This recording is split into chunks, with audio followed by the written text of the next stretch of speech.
Guys আজকে চুলে সাপড়ি cutting দেওয়ার পর আমার হাতে মারি খেলাম। শেষ পর্যন্ত এই চুল কাটা নিয়ে আমার সাথে কি হলো সেটা জানতে পুরো ভিডিওটি দেখো। হ্যালো গাইস, দেখতেই পারতাছো আমার চুল দাঁড়ি কি অবস্থাটা হয়েছে, পুরাই ভন্ড ভন্ড লাগতেছে।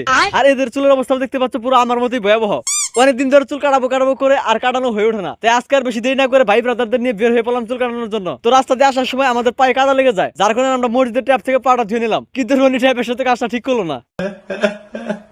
তো আমরা চুল কাটানোর জন্য অলরেডি বাজার চলে আসছি। এই বাজারের সামনে সেলুনে ঢুকার পর তো পুরো অবাক হয়ে গেলাম।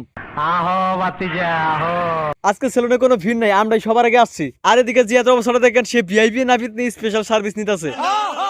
যাক, অবশ্যই সবাই চুল কাটা শেষ, এবার আমার চুল কাটার পালা। চুল দাড়ি সব কেটে ফেলে মুখে একটা ফেসিয়াল মেরে তারপর টাকা দিয়ে চলে আসলাম। কিন্তু গাইস সেলুনওয়ালা তো আমার চুলের পুরো 12টা বাজিয়ে দিছে। বলছি আমার চুলে সুন্দর একটা মানসিক কাটিং দিয়ে দিতে, কিন্তু আমার একদম পুরো সাপড়ি বানিয়ে দিছে। আজকে বাড়িতে গেলে তো খবর আছে। বাড়িতে যাওয়ার সাথে সাথে আম্মা তো চুল থেকে প্রচন্ড রেগে যায়, রেগে মেগে আমার অবস্থা তো পুরাই খারাপ করে দেয়। গাইস আমি তাড়াতাড়ি আম্মার হাত থেকে বাঁচার জন্য পালাই, আর তোমরা দ্রুত ভিডিওতে লাইক করে দাও।